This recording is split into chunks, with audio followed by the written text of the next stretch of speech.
He's on with the black commentator on CNN. What's his name? Don Lemon? Yeah. Ladies and gentlemen, I would like to make something very clear. Blue lives matter in America.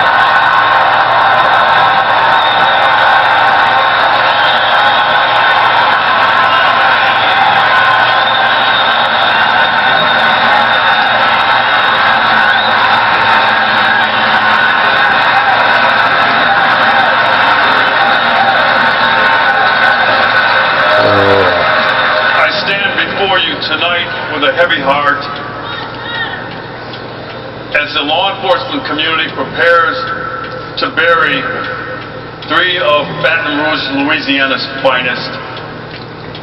But there is some good news out of Baltimore, Maryland, as Lieutenant Brian Rice was acquitted on all charges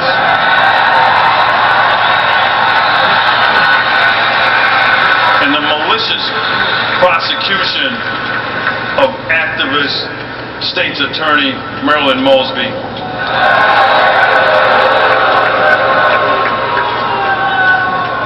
Now I want to talk to you about something important. Indeed, a concept that 5 law enforcement officers were murdered and 9 more were wounded for earlier this month, and for which 3 more were murdered 2 days ago in Baton Rouge, Louisiana.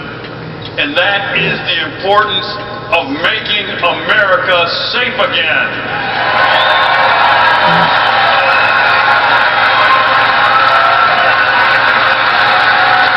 You see, I believe that this noble mission is not just a requirement, but a prerequisite for achieving this campaign's goal of making America great again.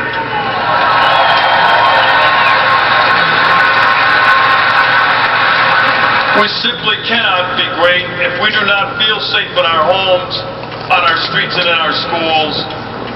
I see this every day at street level, where many Americans increasingly have an uneasiness about the ability of their families to live safely in these troubling times. This transcends race, religion, ethnicity, gender, age, and lifestyle.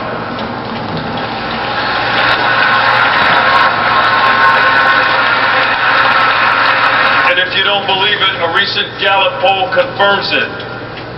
And more than half of all Americans now worry a great deal about crime and violence, up consistently and dramatically from just a few years ago. And for African Americans, that number is 70%.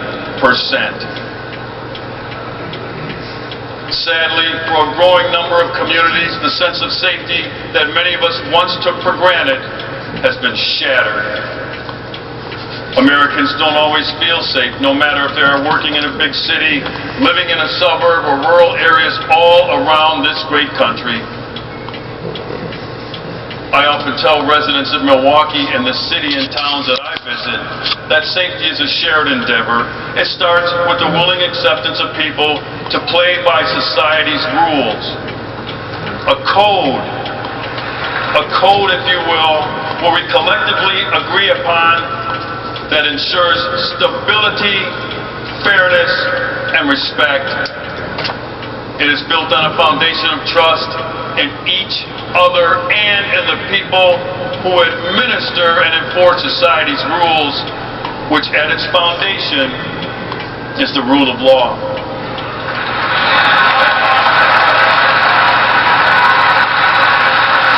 In 1963, Dr. Martin Luther King Jr. wrote passionately about the interrelatedness of all communities and states and about our inescapable network of mutuality tying us in a single garment of destiny. He spoke of the basic morality of the rule of law, provided that it is applied equally to both the wealthy and the impoverished, both men and women, and yes, the majority and the minority.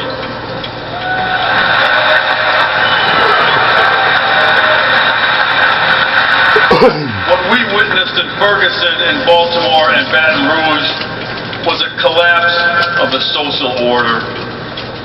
So many of the actions of the Occupy movement and Black Lives Matter transcends peaceful protest and violates the code of conduct we rely on. I call it anarchy.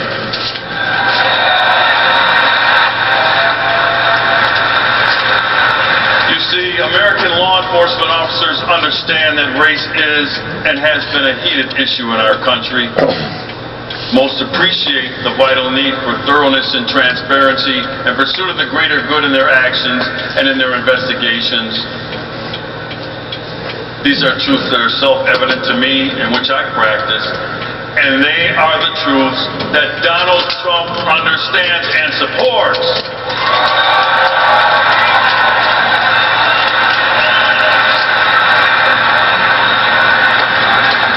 Donald Trump is the steadfast leader our nation needs. He has spoken passionately to me of his belief in our American system of justice, and he speaks to the values that are at the foundation of our social contract. Throughout his campaign and over the many years before, he has consistently and constantly raised his voice, not only in defense of the character of the American police officer, but the need for all people to feel that they are being treated fairly and respectfully by law enforcement.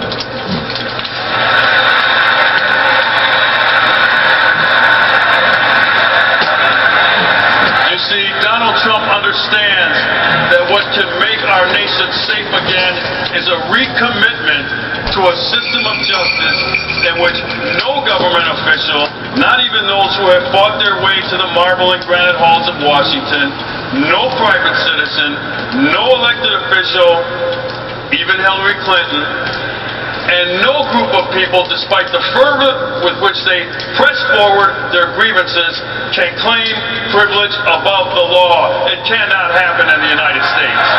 We're going to hold you to that, sir, including Chief Beck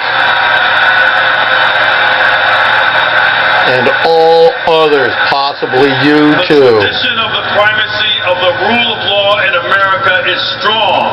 It is in those simple facts and in our acts we will move forward toward making America safe again. God bless you, and may God continue to bless these United States of America. When the law and courts actually implement what you say, which is a fantasy. Wasn't that interesting? I waited all night long for this joker. Okay, we'll use that later.